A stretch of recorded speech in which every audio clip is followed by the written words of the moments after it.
Welcome to our education classes. आज से हम इंफॉर्मेशन टेक्नोलॉजी के डेली बेसिस पे 20 एमसीक्यूज रोज देखेंगे और जो कि हमारे एग्जाम पर्सपेक्टिव से बहुत हेल्पफुल होंगे।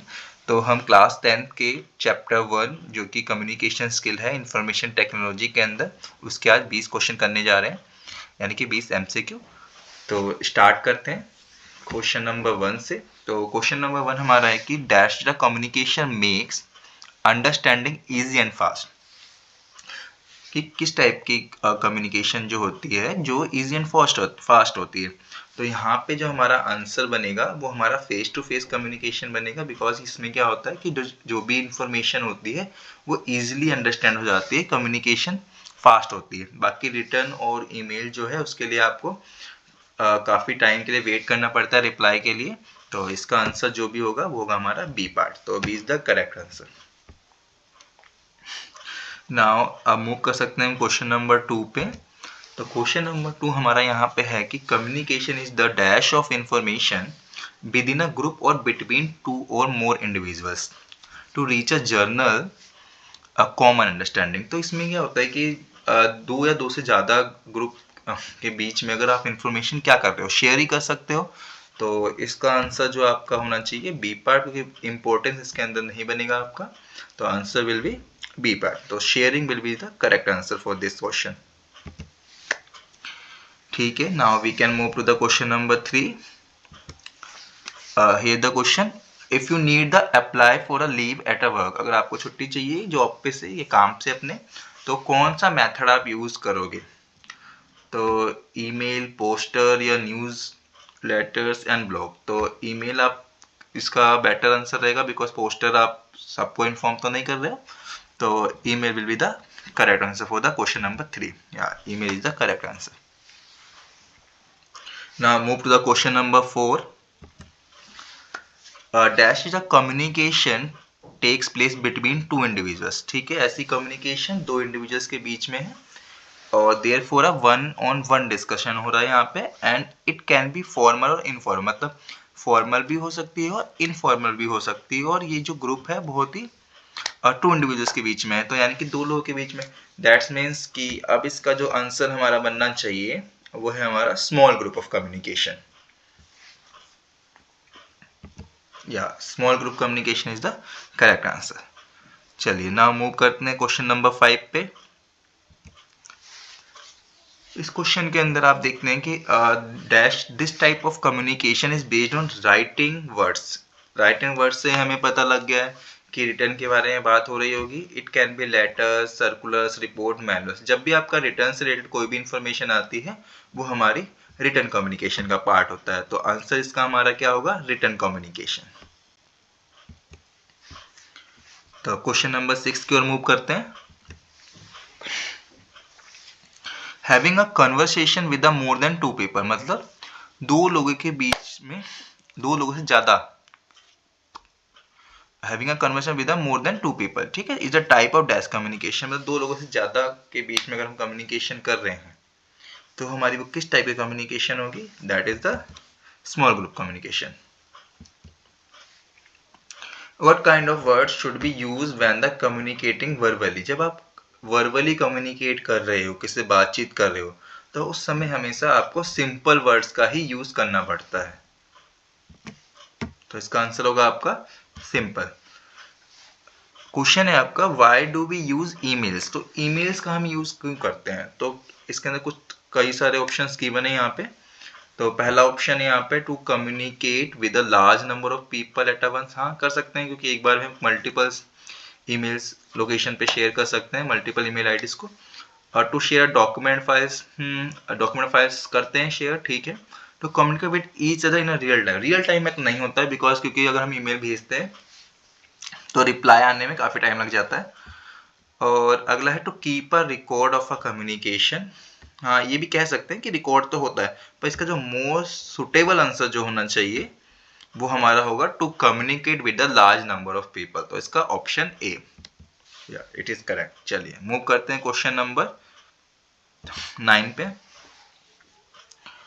क्वेश्चन है कि what are the drawbacks of a verbal communication, मतलब ड्रॉबैक क्या है वर्बल कम्युनिकेशन के। तो वर्बल कम्युनिकेशन के अंदर कल्चरल डिफरेंस आता है, करेक्ट है। डिफरेंट लैंग्वेजेस होती हैं, करेक्ट है। Inability to understand the colloquial phrases, colloquial phrases like जैसे कि अब आप बोलना चाहते हो वाना गोना, मतलब लाइक अ वर्ड जैसे होते हैं ना कि एक ही जैसे सिमिलर वर्ड्स हम बोल देते हैं, कुछ शॉर्ट फॉर्म में एब्रीविएशन की फॉर्म में यूज कर लेते हैं। तो वहाँ पे क्या होता है कि ना चीज़ों को अब सब नहीं समझता, जिसे पता है बस वही समझ सकता है। तो जो कॉलिकल फ्रेजेस भी हैं वो भी एक तरह से वर्बल कम्युनिकेशन का ड्रॉबैक है। तो all of the above the इसका आंसर होना चाहिए, या it is the correct answer.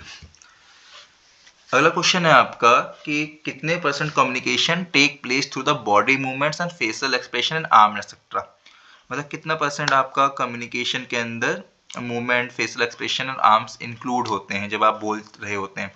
तो इसका आंसर आपका होगा 55%, ये आपको याद करना होगा, ठीक है। चलिए now move to the question number 11। Question number 11 है आपका कि globally %% of the communication is non verbal, मतलब इतने परसेंट कम्युनिकेशन आपकी नॉन वर्बल कम्युनिकेशन होती है। तो 93% आपकी जो कम्युनिकेशन है वो नॉन वर्बल है, क्योंकि विदाउट आप बॉडी लैंग्वेज के, आई कांटेक्ट के, हैंड मूवमेंट के आप जो बात कह रहे हैं वो बिल्कुल ही इनकरेक्ट लगती है या झूठ सी साबित होती है। तो एक्चुअल में आप जब भी बात करें तो विदाउट नॉन वर्बल कम्युनिकेशन तो आप बात कर ही नहीं सकते हैं। तो दैट्स वाई जो ग्लोबली परसेंटेज रखा गया है नॉन वर्बल कम्युनिकेशन का, that is a 93%। Question number 12 पे आते हैं। Dash by which attitudes and feeling are communicated standing the straight showing interest, मतलब अब ऐसी फीलिंग जिसमें ऐसा एटीट्यूड जिसमें आप स्ट्रेट खड़े हुए हैं और अपना इंटरेस्ट दिखा रहे हैं, तो ये आपका आ जाएगा बॉडी लैंग्वेज के अंदर। तो इसका आंसर आपका होना चाहिए बॉडी लैंग्वेज, ठीक है। Body language is the correct answer. चलिए यहाँ पे आपका क्वेश्चन है example of the para languages. Para language क्या होते हैं कि जब भी आप बातचीत कर रहे हो तो उस समय आपकी टोन कैसी है, आपकी स्पीड कैसी है वाइल टॉकिंग, कि आपने एक्यूरेट स्पीड बना रखी कि नहीं बना रखी, कहीं आप बहुत जल्दी बोल रहे हैं, कहीं ऐसा ना हो कि आप बहुत रुक रुक के बोल रहे हैं।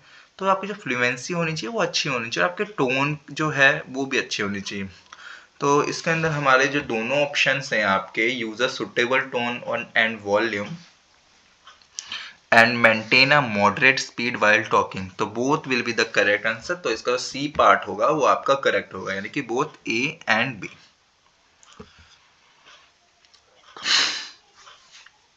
चलिए मूव करते हैं क्वेश्चन नंबर 14 पे। क्वेश्चन नंबर 14 आपका क्या कहता है कि which of the following is an effective element of a good feedback. तो जो गुड फीडबैक है वो आपका स्पेसिफिक तो होता है, पर अगर वो डायरेक्ट एंड ऑनेस्ट हो जाए तो will be a beneficial for the sender.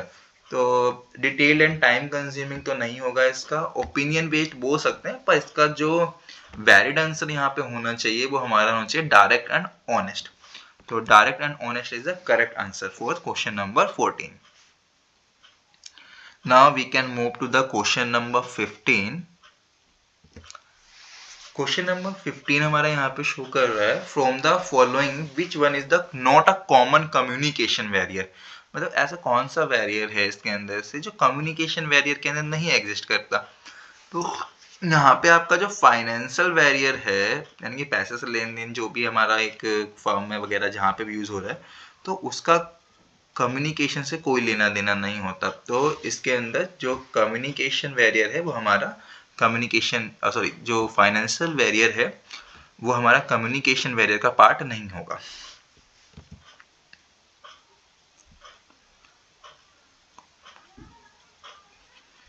तो यहाँ पे जो फाइनेंशियल बैरियर ही होगा वो उसका करेक्ट आंसर, वो यहाँ पे गलत मार्क हो गया, तो आप इसका ए जो होगा हमारा वो करेक्ट आंसर होगा। Now move to the question number 16। Question number 16 में बोलते हैं कि ऑल सेंटेंसेस बिगिन विद, तो सारे जो सेंटेंसेस होते हैं आपको पता है कि स्टार्टिंग में कैपिटल लेटर से स्टार्ट होते हैं, तो answer will be B. Now question number 17 is full stop, comma, question mark, exclamation mark and the apostrophe and example of dash marks।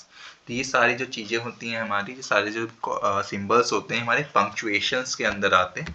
तो इसका जो आंसर होगा हमारा पंक्चुएशन। ठीक है।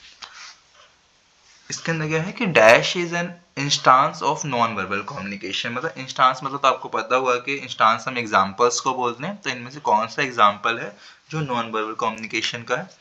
स्पीच जो होता है वो आपका वर्बल कम्युनिकेशन का पार्ट है, नोटिस आपका रिटन कम्युनिकेशन में आ जाता है, ईमेल भी आपका रिटन कम्युनिकेशन के अंदर आता है। जो प्रॉक्सिमिटी एक्चुअल में आपका क्लोजनेस या नियरेस्ट के लिए यूज होता है, तो proximity will be the correct answer for the non verbal communication का एग्जाम्पल जो है इंस्टांस है। ठीक है, तो इसका आंसर जो होगा हमारा बी पार्ट होगा। चलिए ना move to the question number 19। Question number 19 के अंदर बोला गया है कि which of the following is the process in which the receiver interpret and understand the message. मतलब क्या कि ऐसा प्रोसेस बताना है जिसके अंदर रिसीवर जो क्या करता है, इंटरप्रेट करता है और मैसेज को समझता है। तो उसके लिए हमारा एक प्रोसेस होता है, वो होता है डिकोडिंग। एनकोडिंग में तो सेंडर मैसेज टाइप करता है, एनकोड करता है, तो decoding will be the correct answer for the question number 19। तो इसका आंसर जो होगा वो हमारा ए पार्ट होगा। हाँ, A part is the correct answer. Now move to the last question of this part, question number 20। Here the question, the dash is the final component of the process of the communication as it defines the response given by the receiver to the sender. तो one of the easiest question of this series। तो इसके अंदर पूछा गया है कि response किसका, response receiver का, किसको, सेंडर को। तो उसका जो आंसर होगा हमारा फीडबैक, क्योंकि फीडबैक एक ऐसा एलिमेंट होता है हमारा कम्युनिकेशन का, जो फाइनल एलिमेंट होता है, जो कि रिसीवर का रिस्पॉन्स होता है सेंडर को। तो answer will B feedback. I hope आपको ये सीरीज पसंद आई होगी। तो मिलते हैं नेक्स्ट पार्ट में इसके। जब तक के लिए थैंक यू फॉर वॉचिंग।